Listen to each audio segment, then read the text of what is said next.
Hello les fléchettes et salut à tous.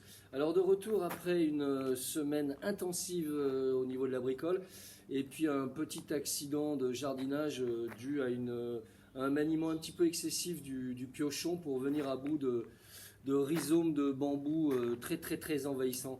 Alors moins létal que notre problème actuel, mais alors pas terrible pour les lombaires quand même. Alors aujourd'hui au Mercurol Country Club on aborde une chose essentielle, le grip, la manière dont vous allez positionner les mains sur le club et l'influence que ça va avoir sur la position des mains en haut de la montée et bien évidemment le seul moment qui est très important, la position, les conséquences sur la position de la face de club à l'impact, ouverte ou fermée.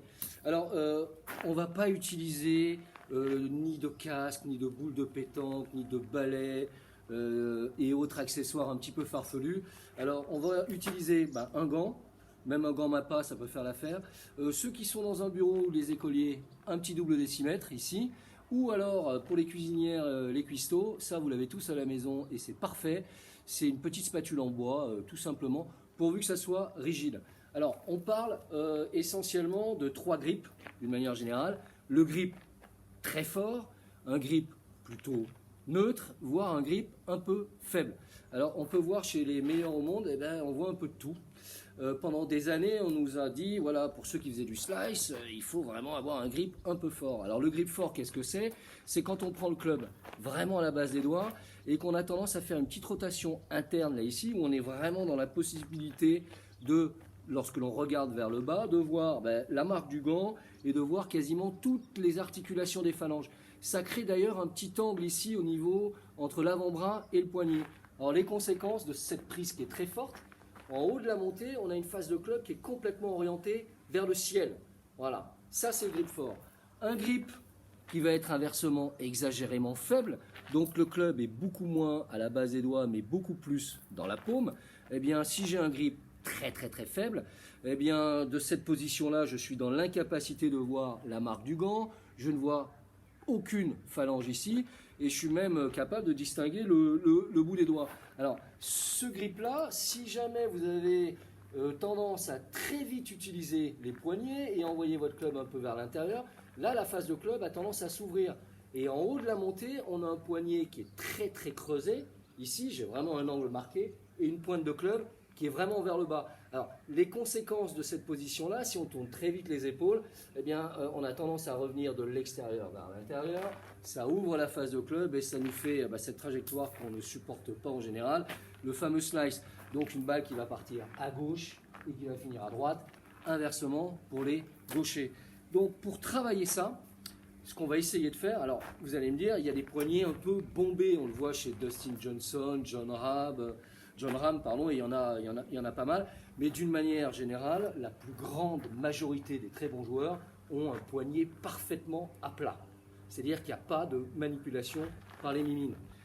Pour travailler ça, eh bien écoutez, moi je vais prendre double décimètre, non, je vais me prendre ma petite spatule.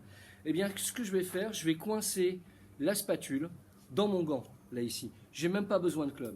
Donc de cette position-là, quand je vais faire mon backswing, eh bien à la montée, sans manipuler les mains, en cherchant toujours cette petite largeur ici, pas d'action de poignet, en haut de la montée, je vais avoir, vous voyez, la spatule qui est parfaitement alignée avec mon avant-bras. Là, je suis bombé, et si je suis creusé, ça commence un peu à me faire mal. Et l'avantage de cet exercice-là, pour travailler un peu cette position de face de club, eh bien, on va revenir un peu à ce qu'on avait travaillé précédemment, à savoir le moment de vérité, l'impact. Quand je suis à plat là-haut, si je n'ai pas de manipulation avec les mains et que je garde bien les mains en avant, eh bien, regardez, j'ai le dos de la main gauche qui est bien orienté vers la cible et je retrouve ce petit décalage ici entre l'avant-bras et la spatule. S'il me prend l'idée d'essayer de l'accueillir, eh bien, encore une fois, je vais un petit peu me faire mal. Donc voilà un petit truc tout simple pour travailler cette position-là qu'on voit là-haut avec un poignet qui est parfaitement à plat. Pour en revenir à John Ram et Dustin Johnson, eh bien, eux, les deux ont 2 grips complètement différents. Pourtant, ils ont tous les deux un poignet bombé. Dustin Johnson, qui a un grip très fort, en fait, qu'est-ce qu'il fait avant de partir? Il part avec un club qui est relativement droit, mais avant de partir, vous voyez, ce petit angle que l'on a là, en fait, il va l'annihiler en mettant les mains, il fait ce qu'on appelle un forward press. C'est-à-dire, il met les mains en avant et ensuite, il va monter, il se retrouve avec un poignet très bombé et une face de club qui est très fermée. Jon Rahm, lui, au départ, il n'a pas le club qui est droit comme Dustin Johnson, il a un grip faible, mais il a déjà les mains qui sont un peu en avant. Donc du coup, là-haut, il se retrouve également avec un poignet un peu bombé. Il y a plein de choses qui marchent, mais encore une fois, ces deux systèmes-là, avec un poignet bombé, ces grands champions, ils ont la capacité physique, technique et une répétition énorme de répéter ce geste de manière régulière. D'une manière générale, faites quelque chose de plus standard et prenez, avantagez-vous plutôt un grip, j'ai envie de dire, qui est plutôt neutre.